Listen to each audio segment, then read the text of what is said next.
एक नीला कबूतर। उत्तराखंड के पहाड़ी गांव में एक पुराना लकड़ी का घर।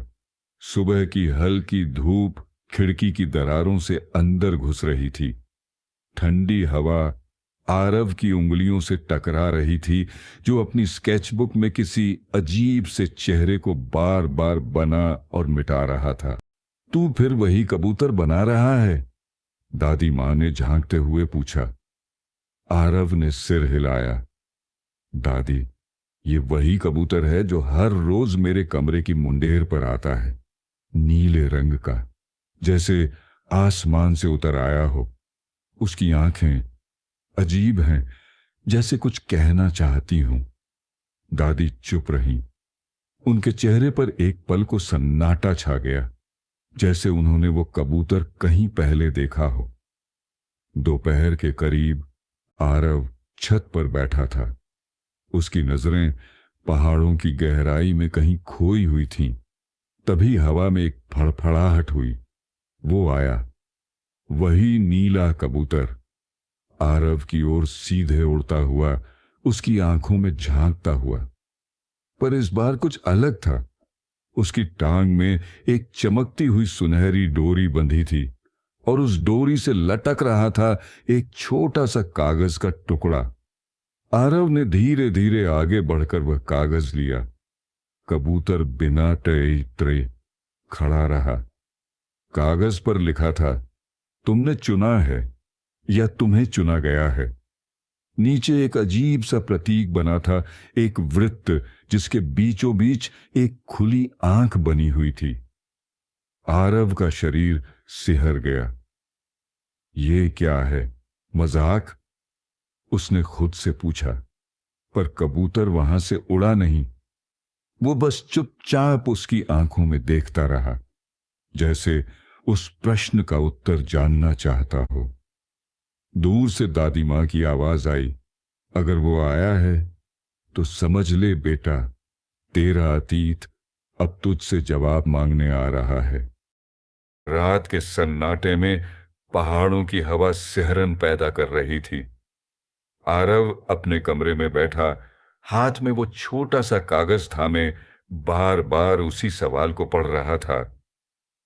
तुमने चुना है या तुम्हें चुना गया है? कागज पुराना था, जैसे दशकों से कहीं छिपा रहा हो, पर अक्षर ताजा थे, जैसे किसी ने आज ही लिखे हों। वो नीचे आया, जहां दादी मां धूप के सामने बैठकर ऊन बुन रही थीं। कमरे में एक हल्की पीली रोशनी थी और दीवार पर टंगी पुरानी तस्वीरें हवा में हिल रही थीं। दादी, आरव ने धीमे स्वर में कहा, आपने आज कुछ कहा था कि मेरा अतीत मुझसे जवाब मांग रहा है। दादी मां ने बुनाई रोक दी। उनके चेहरे की झुर्रियां जैसे एक एक कर जीवित हो उठीं। उन्होंने आरव को पास बुलाया। ये बात तुझसे छुपाकर हमने गलती की बेटा। वो कबूतर हमारे खानदान का कोई आम पक्षी नहीं है, वो संदेश वाहक है।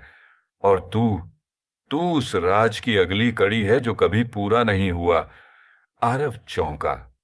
कैसा राज? दादी ने कांपते हाथों से बगल की अलमारी खोली। उसके भीतर एक लकड़ी की छोटी संदूकची रखी थी, जिस पर तांबे का एक ताला लटक रहा था। यह संदूकची तेरे परदादा की थी। उन्होंने इसे कभी किसी को खोलने नहीं दिया। सिर्फ एक बात कही थी, जब नीला पहरेदार लौटे तभी इसे खोलना। दादी ने ताले की चाबी अपने गले से निकाली और संदूकची खोल दी। भीतर रखी थी एक पुरानी डायरी, जिसके पन्ने भूरे हो चुके थे। पहले ही पन्ने पर लिखा था, आत्मा चक्र की कहानी, दिनांक 4 अगस्त 1992। मैंने उसे देखा था, नीली रोशनी में लिपटा हुआ। वो कबूतर नहीं था, वो एक आत्मा थी। पहरेदार थी उस रहस्य की जो कई जन्मों से हमारी नस्ल की निगरानी कर रही है। आरव के हाथ से डायरी गिरते गिरते बची। दादी, ये सब कोई खेल नहीं है क्या? दादी ने गहरी सांस ली। तेरे सवाल का जवाब डायरी में है, पर ध्यान रखना बेटा, हर पन्ना सिर्फ तब खुलेगा जब तू तैयार होगा। क्या मतलब?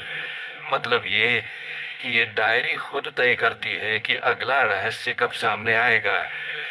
उसी वक्त बाहर से फड़फड़ाहट की आवाज आई। आरव भागकर छत पर गया, पर वहां कुछ नहीं था। बस एक पंख गिरा पड़ा था, नीला, चमकदार, जैसे रोशनी सोख रहा हो।